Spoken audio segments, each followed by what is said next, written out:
두 분과 함께 오늘도 고민하며 전략 이어가 보도록 할 텐데요. 위즈웨이브의 이건희 대표, 다울투자증권의 이성웅 차장 함께합니다.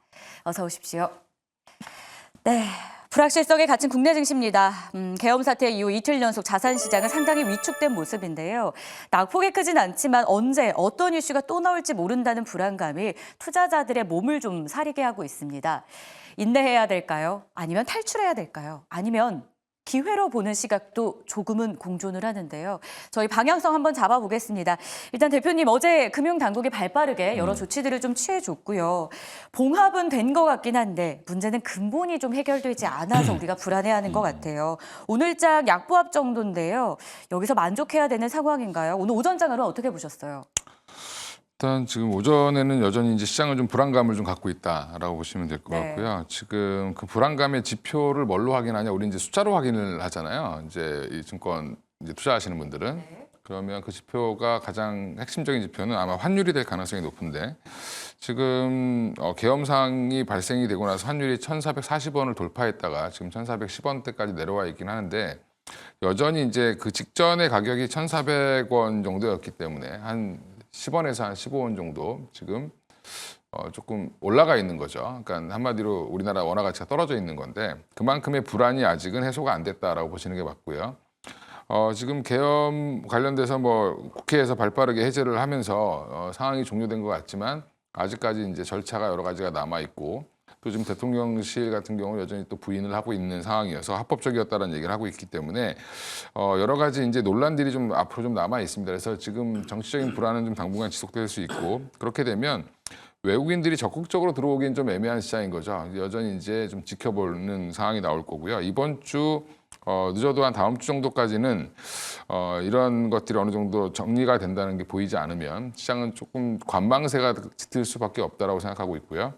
미국 시장이 어제도 급등을 했죠. 그 와중에도 지금 우리나라는 일부 섹터만 좀 반응을 하지 전체 지수는 좀 빠지는 상황이기 때문에 아직은 너무 이렇게 공격적으로 담기보다는 좀 지켜보셔야 되는데 여전히 좀 개인적으로는 좀 기회라고 판단은 하고 있습니다. 왜냐하면 기업의 이제 내재 가치라든지 이런 것들은 지금 바뀐 건 없고 그리고 예전에 이제 2016년이죠. 이제 박근혜 대통령 탄핵 국면에서도 주가는 그 이후에 오히려 탄핵 이후에 주가가 올라왔는데 물론 이제 정치적인 이유 때문에 올라온 게 아니라 그 당시에도 주가가 좀 많이 빠져 있었던 부분들이 좀 호재로 이제 미래에 대한 기대감 이런 것들로 이제 급등을 했던 부분이 있는데 이런 부분들이 이제 지금도 우리나라 상황은 좀 주가는 많이 저평가되어 있다고 누구나 다 알고 있는 상황이고 이 상황에서 만약에 이런 것들이 좀 어느 정도 해결이 되는 과정으로 간다라고 보이면 외국인들이 좀 들어올 가능성이 있습니다. 그래서 지금 너무 나쁘게 보실 필요도 없고 그렇다고 너무 긍정하실 필요는 없을 것 같습니다. 그래서 상대적인 박탈감은 좀 있을 수 있는데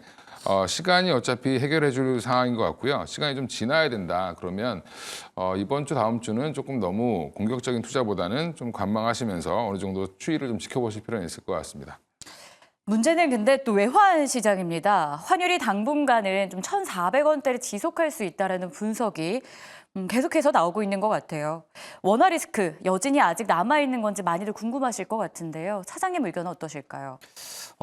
우선 그나마 지금 이런 좀 정책 리스크가 있는 상황에서 뭐 정부가 어떤 이 통화 정책이나 이런 부분에 있어서 먼저 다른 어떤 섹터 대비해서 먼저 좀 선제 조치를 했다는 점이 이 주식시장 또 이제 이 금융권에 있는 사람으로서는 먼저 감사한 말씀을 먼저 좀 드리겠고 뭐 그러기 때문에 지금 이제 환율이나 이런 부분 같은 경우에도 역시 정치적 리스크가 있겠죠. 항상 외국계 쪽에서도 리포트로 우리나라 증시를 평가했을 때 다른 리스크, 뭐 펀더멘탈 리스크가는 이제 뜨문뜨문 나오더라도 항상 정치적인 리스크가 항상 상존해 있다는 부분은 공통적인 의견이었죠. 뭐 그러기 때문에 뭐 이거에 대한 어떤 원화 약세 또 외국인의 자금 이탈 부분 같은 경우에는 뭐 우리나라 어떤 국민 또 투자자 입장에서는 감내할 수밖에 없는 그런 상황이고요. 그리고 지금 이제 단기적으로 이제 대표님께서 말씀하셨듯이 그 전에도 이런 정치적인 어떤 이슈가 좀 발생했을 때는 변동성은 심하지만은 결국은 이제 내재 가치와 이 펀더멘탈로 주식을 해결했다는 점. 물론 이제 그 기간은 그 리스크에 대한 이벤트 내용마다 좀 틀리겠지만 우선 결국은 좀 돌아왔다는 정설이 좀 있던 그런 상황이기 때문에 지금 이제 급하게 뭐 현금화 뭐 이런 부분은 할 필요는 없지 않나라고 좀 생각이 되고 있고 다만 이제 정치적 리스크 이벤트가 이제 계속 남아있는 상황이죠. 뭐 탄핵 소추안이나 여러 가지 부분에 있어서 얘기가 계속 나올 가능성이 있다라고 지금 판단되고 있고요. 그렇기 때문에 전국이 좀 불안한 상황에서는 앞서서 말씀드렸다시피 내재 가치 쪽으로 들어온다고 하더라도 그 기간에 대한 부분을 예측을 할 수 없다는 점이 당연히 증시에 불안감 또 이제 환율에 대한 변동성을 계속 야기할 가능성이 좀 있다라고 좀 생각이 좀 되고 있습니다. 그렇기 때문에 당분간은 뭐 오늘 시장도 그렇지만은 워낙 약세에 대한 부분은 뭐 이번 주 그리고 뭐 좀 길게 보면은 변동성이 잦아지는 시점 같은 경우가 정확하게 얘기할 수는 없지만 연말까지 갈 가능성은 좀 있다라고 지금 생각이 되고 있고요. 근데 이 부분은 이 우리나라 안에서 정치적 리스크가 있어서 워낙 약세라기보다도 지금 모든 어떤 글로벌 국가가 달러 대비해서 이 통화가 좀 약세 움직임을 보였다는 점에서 봤을 때 급격하게 이 우리 원화가 반등하거나 강세를 크게 보이는 부분은 기대하는 것보다도 저는 지금 현재는 1,410원 정도 아니면 1,400원에서 이 정부가 지금 정책적인 부분은 좀 잘하고 있다고 판단되고 있거든요. 그래서 1,400원까지만 좀 지켜준다고 한다면 이런 좀 대외적인, 좀 대내적인 좀 리스크에 대한 부분을 좀 이겨낼 수 있지 않을까라고 좀 판단됩니다. 자, 국내 증시 상황, 결국 국내 리스크와의 연동성이 어느 때보다도 큰 상황이라 이에 대해 점검을 좀 합니다. 하지만 너무 욕심인 걸까요? 미국의 3대 지수가 신고가를 경신하는 걸 저희가 받아갈 수는 없는 건지 이게 또 궁금합니다. 대표님, 당분간 연말 기대 아니면 미국장 랠리가 우리 증시에는 안 통하는 걸까요? 그 연결고리 접점을 찾는 건 욕심일까요? 일단 뭐 트럼프 트레이드가 어느 정도 종료가 된 것 같습니다. 미국도. 그러면 이제 그러고 나서 지금 기존의 주도주였던 엔비디아라든지 뭐 마이크론도 어제 3% 이상 상승을 했고 어제는 이제 반도체 섹터들이 좀 급등을 하면서 미국 시장을 이끌었는데 마벨 테크놀로지 같은 회사는 뭐 20% 넘게 올랐죠. 맞아요. 예, 그러면 이런 부분들은 우리나라에서 섹터로 반영을 일시적으로 좀 하고 있는 것 같고 그래서 오늘도 하이닉스가 한 3% 이상 상승을 했던 부분이 지금 한 2.8%대로 떨어져 있지만 어제도 좋았고 그저께도 좋았습니다. 리스크가 계속 있는 상황에서 하이닉스는 그래도 종가가 고가를 유지하면서 고가가 이제 종가의 고가를 형성하면서 끝내는 그런 모습을 보였기 때문에 하이닉스 중심으로 지금 다시 반등이 나올 가능성은 높다라고 보고 있고요.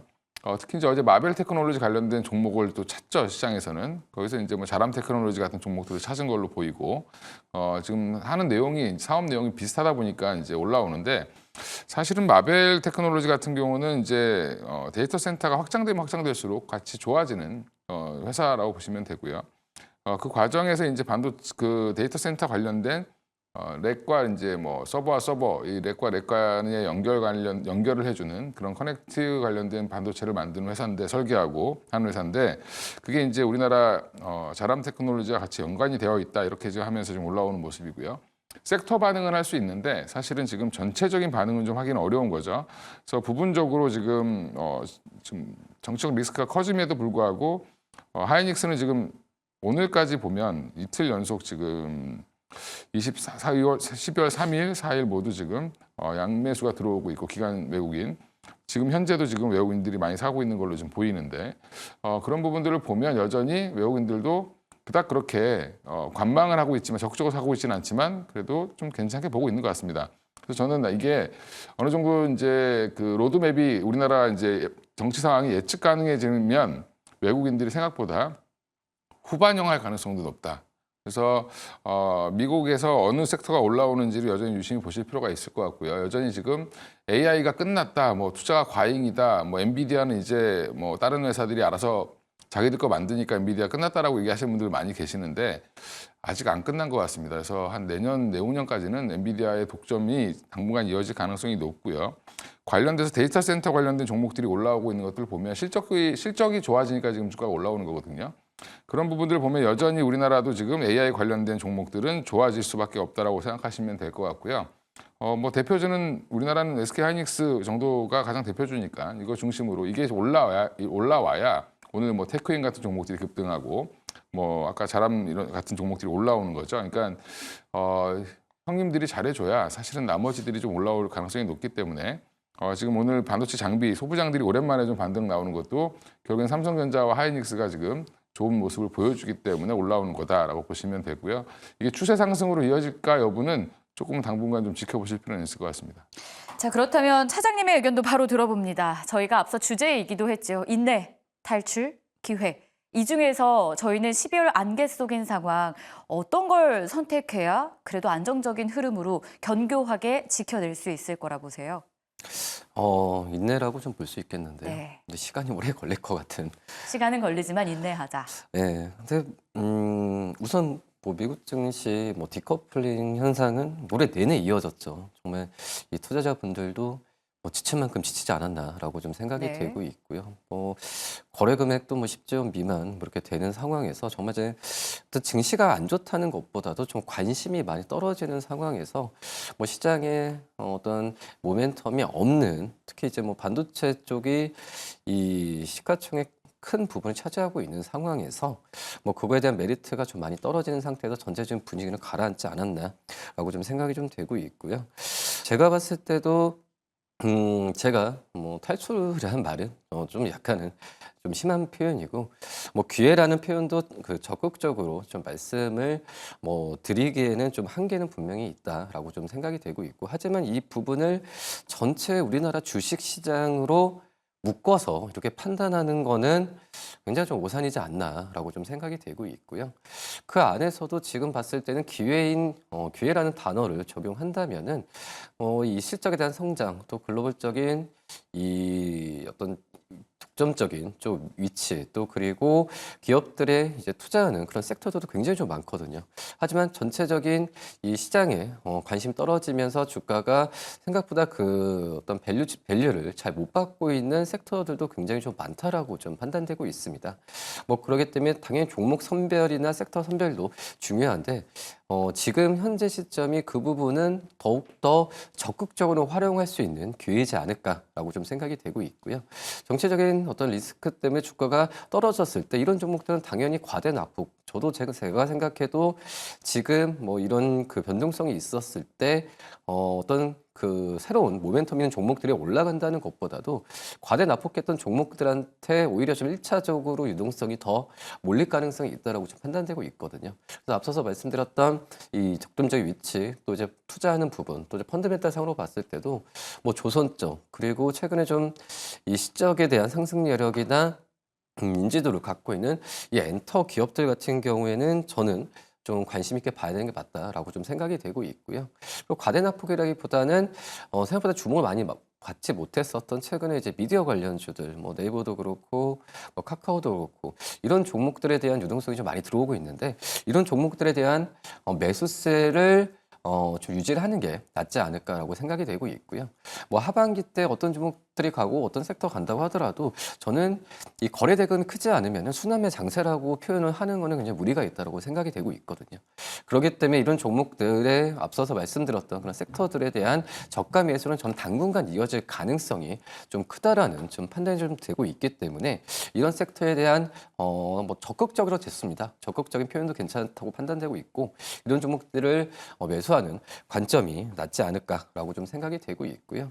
그리고 약간 좀 여담이지만은 약간 좀 일본 증시 옛날에 좀 부동산 어떤 버블 이후에 일본 증시도 거의 뭐 침체됐던 뭐 상황이 있었는데 그런 분위기는 좀 내년까지도 갈 가능성도 좀 있다라고 좀 판단되고 있어서 어떤 시장 전체에 대한 기대보다도 이런 섹터별로에 접근하는 섹터별로 종목들을 적극적으로 공략하는 전략도 좀 필요하지 않나라고 생각됩니다.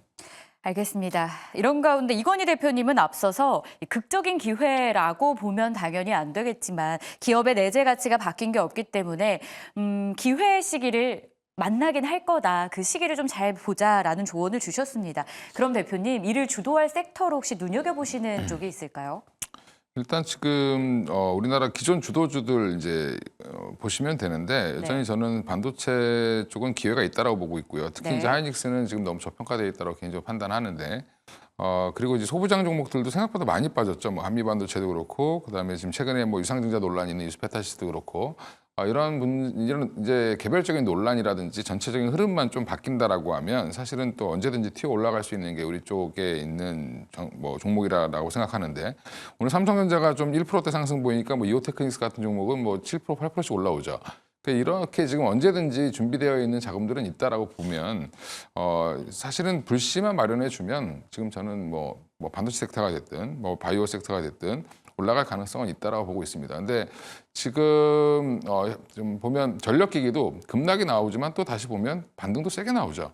그러니까 기존의 주도주들이 쉽게 죽지 않는다라는 부분, 그다음에 화장품도 지금 너무 기대가 컸던 부분들이 다시 눈높이가 내려가면서 얼마 전에 또 급등이 나왔습니다. 그 얘기는 여전히 지금 실적이 잘 나오고 추세가 좋은 산업군에서는 여전히 기회는 계속 남아 있다라고 보시면 될 것 같고요.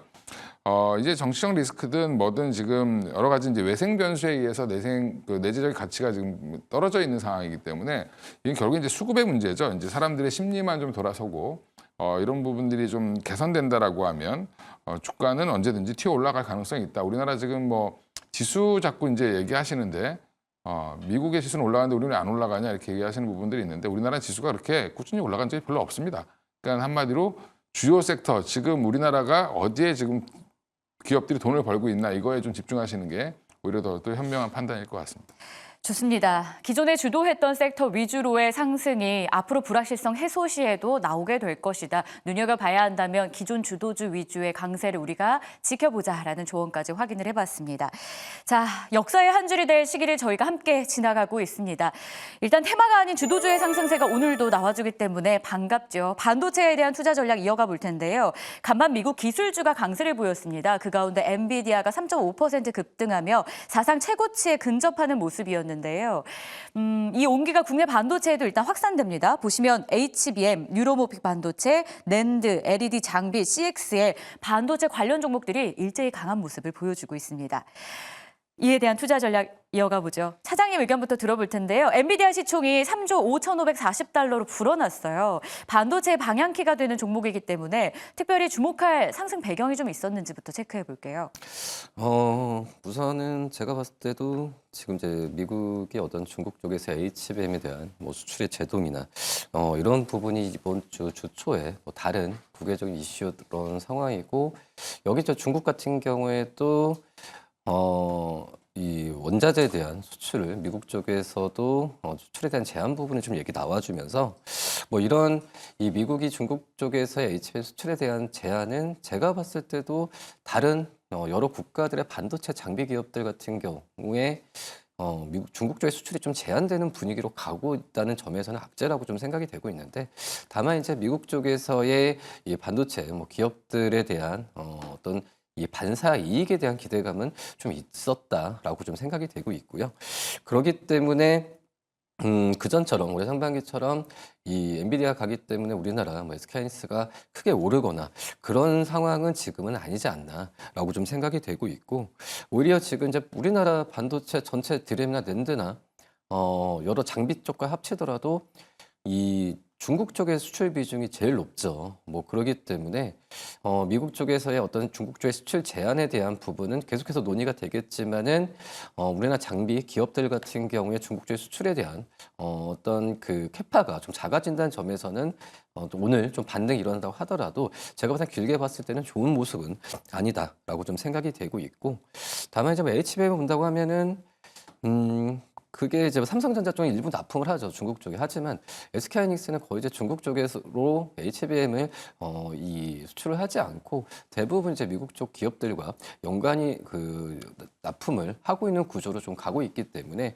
오히려 저는 지금 이제 삼성전자보다도 지금 SK하이닉스 쪽에서 반도체 전체 통틀어서 봤을 때도 SK하이닉스에 대한 매수 관점을 좀 유지해도 괜찮지 않을까라고 좀 생각이 되고 있고 지금 이제 4분기에 대한 실적 우선 SK하이닉스가 약간 수정치가 최근에 좀 하향되고 있죠.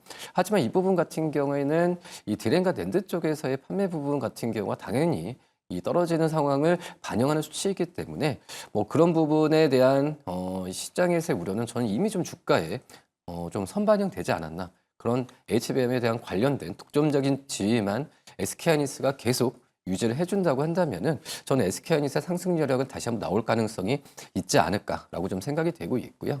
뭐 삼성전자도 맥락은 실적이나 이런 부분 같은 경우에는 번외로 하더라도 단기적인 주가적인 측면에 엔비디아와의 연관성이 커져야 되죠. 이거 외에는 주가를 좀 올릴 수 있을 만한 기업, 주주가치 재고나 이런 부분에 있어서는 한계가 있는 걸로 판단되고 있고요. 그렇기 때문에 삼성전자는 엔비디아와의 연계성에 대한 어느 정도 밀착도가 더 있어지냐 이 부분을 좀 주시하면서 그런 부분이 좀 가시화됐을 때는 정말 매수 관점으로 접근해도 괜찮지 않을까라고 좀 생각됩니다. 한편 밤사이에 사상 최고치를 경신한 건 한 종목만 있던 건 아닙니다. 아마존 그리고 애플의 강세도 눈에 띄는 상황이었는데요. 특히 아마존의 경우에는 자체 개발한 AI 칩을 애플이 사용한다라는 소식이 호재가 됐었죠. 이처럼 아마존이 엔비디아 천하에 도전장을 내밀고 있다라는 관점으로도 해석이 되는데 빅테크 기업들의 AI 동맹 강화. 대표님, 이게 한국 기업들에게 좀 훈풍이 되거나 경쟁력 강화 속에 들어가는 계기가 되는 어떤 좋은 재료로 작용될 가능성도 있습니까? 일단 이제 반도체 자체가 설계를 어떻게 하느냐의 문제라고 보면 네. 이제 그 설계는 아마 미국에서 다 하는 거고 이제 지금 우리나라가 어떻게 만들어줄 거냐 여기에 이제 아마존 칩에 HBM이 들어가냐 안 들어가냐 이런 것들을 좀 따져봐야 되겠지만 안 들어가는 걸로 알고 있고요. 일단 지금 보면 이게 뭐냐면 이게 기회가 되려면 삼성전자 파운드리가 이걸 받아와야지 기회가 되는 거지. 사실은 못 받아오면 아무 기회가 안 생깁니다. 그러니까 여전히 TSMC만 좋은 일 시키는 상태가 지속될 수밖에 없는데 근데 전반적인 분위기는 되게 중요하죠. 지금 아마존이 됐든 그다음에 어제 우리 소프트웨어 관련주들 올라올 때 얘기했던 세일즈포스 같은 경우도 실적이 잘 나와서 어제도 급등했고요. 또 이제 어제 아까 말씀드린 것처럼 마벨 테크놀로지도 실적이 굉장히 잘 나오면서 급등했는데 그 회사가 정확히 하는 일을 말씀드리면 데이터 센터에 보면 데이터 간의 전송 효율을 높여주는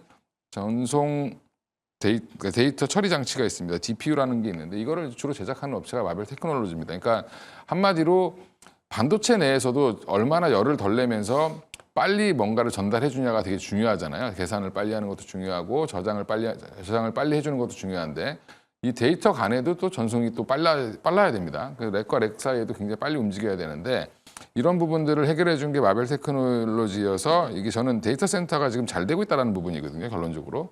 그리고 거기에 또 아마존도 승부수를 냈는데 아마존이 승부수를 냈는데 애플 얘기가 나오죠. 애플과 그러니까 애플 같은 경우는 엔비디아랑 같이 갈 기회가 없습니다. 그렇죠? 아마 애플 같은 경우는 지금 결국엔 따로 가려고 하는 그 엔비디아의 그 고객사에 들어가 있지 않은 회사고요, 원래부터. 그러다 보니까 본인들만의 이제 뭔가 다른 걸 구축하기 위해서 좀 진행을 하고 있고요. 가만히 생각해 보시면 애플이 AI의 굉장히 거대 언어 모델 사업은 이미 포기했고 본인들 자체만의 이제 AI를 구축하겠다. 그러면 이제 애플은 데이터 장사를 하겠죠.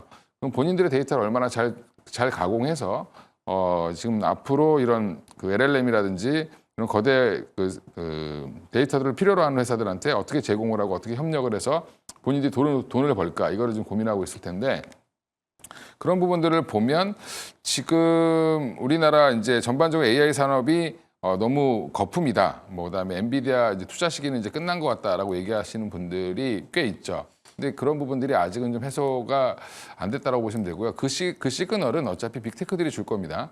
내가 AI 투자를 많이 했으니까 이제는 안 할 거야라고 이제 어느 정도 이제 투자 금액을 줄인다든지 이런 사인이 나오기 전까지는 전문가들 얘기들은 대부분 아직도 한 10배 더 투자해야 된다라고 얘기하고 있거든요. 그러면 이거는 사실은 사이클이 생각보다 전문가들이 예측했던 기존의 반도체 전문가라고 하시는 분들이 예측했던 것보다 훨씬 다른 사이클로 갈 수도 있다라는 부분을 지금 미국 시장에서 반응을 보여주고 있다라고 생각하면 여전히 우리나라 그러면 하이닉스가 여기에서 멈출 것이냐, 20만 원대에 멈출 거냐, 30만 원을 갈 거냐. 저는 궁극적으로 하이닉스는 한 30만 원까지도 갈 수 있다라고 저는 개인적으로 생각을 하고 있습니다. 예. 하이닉스에 대해서 두 분 모두 꽤 우호적인 전망을 여전히 하고 계셨습니다. 사실 하이닉스가 가더라도 그동안 소재 부품 장비가 따라가지 못하는 모습이었는데 오늘은 좀 흐름이 다르죠. 그래서 오늘의 오름세를 이 소부장에 대한 오름세를 저희가 어떻게 해석해야 되는지 의미 부여해도 되는지 궁금한데요. 차장님, 의미를 좀 부여해도 괜찮을까요? 우선 그 과대납폭에 의한 또 이제 당연히 이제 미국 쪽에서 아마존이나 여러 가지 AI 쪽에서 이게 나와주는 상황에서 심리가 좀 저가 매수라기보다도 기술적인 이 기술적인 어떤 반등이라는 생각이 좀 많이 좀 되고 있고요. 뭐 지금 현재 본다고 하더라도 아직까지도 해결해야 할 문제는 좀 굉장히 좀 많은 상황이고, 미국 쪽에서 AI 좀 아마존에 대한 어떤 기대감이 있는 상황인데 이게 직접적으로 우리나라 반도체 장비 기업들한테 당장 실적이 연결되는 것보다도 역시 앞서서 말씀드렸던 중국 쪽에서의 이 비중 캐파가 오히려 더 실적에 대한 부분에 더 또 연결이 되고 있기 때문에 그 부분이 1차적으로 해소가 돼야 된다라고 좀 판단이 좀 되고 있고요. 다만 이제 이 AI, 그러니까 아마존 같은 경우가 일반적인 이 어떤 물류 업체, 온 쇼핑몰 이런 이미지로 강하지만 결국은 오래 본다고 하더라도 이 웹 서비스 쪽에서의 매출이나 이익 부분이 다른 일단의 어떤 이제 판매 쪽보다도 더욱더 높아지는 수준으로 좀 가고 있죠. 뭐 그렇기 때문에 데이터 센터에 대한 구축도 과감하게 그런 상황이기 때문에 그거에 대한 부분이 우리나라 이 반도체 장비 기업 쪽으로 이어지는 연결고리는 저는 굉장히 좀 제한적이다. 하지만 오늘 상승 부분은 그런 투자 심리가 있었기 때문에 지금 그 기술적 반등이지 이게 오래 가기에는 지금은 좀 힘들지 않을까라고 좀 생각됩니다. 알겠습니다. 시장 안에서 주도주 역할을 하는 반도체, 앞으로도 이 불확실성 해소에서도 주도 역할을 계속 해줄 것이라는 분석, 소부장 전략까지 챙겨봤습니다. 한편 종목별 흐름도 빠르게 나타나는데요. 물론 오늘은 정치 테마주가 강하지만 그 가운데서도 개별 재료 안고 오르기도 하고 내리기도 하는 종목들이 있습니다. NC소프트 이슈가 있는 상황이죠. 신작을 공개했음에도 급락을 하고 있어서 투자 전략 필요한 상황입니다. 오늘 출시한 신작 게임에 대한 실망감이 나오고 있습니다. 사실은 리니지 IP를 활용한 게임이었기 때문에 사전 예약 800만 명을 돌파하면서 기대를 모았는데 막상 뚜껑을 열어보니 그게 아니었나 봅니다. 긴 박스권을 탈출하는 계기 될까 생각한 분들도 많으셨을 것 같은데요. 대표님, 리니지 하면 모르는 분들이 없을 정도로 유명한 게임입니다. 이를 통해 좀 돌파구를 마련하고 싶어 했던 NC소프트인데요. 앞으로 주가 전략은 어떻게 가져가야 될까요? 일단 뭐 NC소프트 갖고 계신 분들은 좀 일단 끊고 나오시는 게 네. 맞을 것 같고요. 지금 단기간에 기대감으로 올랐다가 실망이 크니까 기대가 컸는데 그만큼 실망도 큰 거죠. 그래서 지금 주가가 좀 급락을 하고 있는 모습인데 저는 NC는 근본적으로 지금 리니지를 좀 버려야 된다라고 생각하고 있고요. 그거는 이제 좀 놔두고 새로운 방식으로 좀 접근을 하는 게 맞지 않나. 네. 이미 이제 주식시장에서는 리니지 IP를 이용해서 활용해서 또 했다. 이게 결국엔 신선할 수가 없고, 그다음에 게임 하시는 분들 입장에서도 저는 게임을 뭐 리니지를 이렇게 해본 적은 없지만 제가 리니지를 들은 게 벌써 한 10몇 년 된 것 같은데. 예. 제가 증권회사 거의 입사할 무렵부터 리니지 얘기 나왔는데 아직도 하고 있죠. 그래서 지금 물론 이제 이게 좋은 게임이고 흥행에 성공했던 게임이기 때문에 이제 1, 2, 3 만들고 뭐 모바일 버전 만들고 하면서 계속 살아남아 있었다가 지금 다시 이제 요즘에 부활 신호를 탄을 쏘아봤는데 여전히 시장은 좀 냉랭하다. 이미 트렌드는 좀 바뀐 것 같고요. 그러면 본인들이 뭔가 이제 근본을 좀 처음부터 백스토 베이직해서 다시 한번 좀 시도를 해봐야 되지 않나 생각하고 있습니다. 알겠습니다. 자, 이어서 HBM 수요 기대감 속에 테크윙의 강세도 점검을 해보겠습니다. 특히 눈에 띄는 건 외국인 투자자들의 7거래일 연속 이어지는 매수세인데요. 외국인이 시장을 빠져나가고 있는 상황에서 테크윙에 대한 러브콜, 긍정적으로 해석해도 될까요, 차장님? 네, 우선 뭐 테크인 같은 경우에는 어떻게 보면 반도체 쪽에서의 직접 호황과 실적에 바로 연결되는 몇 개 안 되는 그런 기업이라 볼 수 있겠고요. 이 큐브 프로보에 대한 어떤 시장의 어떤 AI 쪽에서의 반도체는 당연히 어떤 필수적인 요소이기 때문에 그쪽에서의 테크잉에 대한 기대감은 뭐 올해도 그런 부분이 주가에 좀 반영이 됐던 그런 상황이라고 좀 볼 수 있겠고요. 우선 지금 테슬라 핸들렛 쪽 같은 경우에는 우선 마이크론, 인텔 또 이제 SK하이닉스 고객사를 다 갖고 있죠. 그렇기 때문에 우선 마이크론의 주가가 좀 많이 상승했던 영향이 그 전에 이제 그 주가 흐름도 마이크론과 테크잉이 좀 비슷한 흐름을 좀 보였었는데 그만큼 이제 테크잉이 이 마이크론과 연결성에 대한 부분은 오늘은 좀 시장에서 관심을 받고 있다라고 좀 생각이 되고 있고요. 최근에 이제 테크인 같은 경우도 똑같습니다. 이 반도체 쪽에 불황이면 바로 이제 실적이 안 잡히는 구조로 갔던 상황이고 다른 반도체 장비 기업도 마찬가지지만 그거는 이제 우리나라 쪽이 아니라 국외적인 고객사로 많이 확보하고 있기 때문에 전체적인 글로벌 반도체에 대한 이 시장에서의 그 실적과 또 이제 관심이 바로 테크윈 주가에 바로 연결되는 구조로 가고 있는 상황에서 우리가 테크윈이 다른 반도체 기업들, 장비 기업들 대비해서는 좀 정확하게 좀 반도체 쪽에서의 이 산업성과 연관이 많이 되고 있다고 판단되고 있습니다. 그렇기 때문에 그래서 마이크로의 훈풍이 바로 테크윈으로 가지 않나라고 좀 생각됩니다. 네. 이렇게 해서 시장을 움직이고 있는 특징적인 종목까지 전략 도와드렸습니다.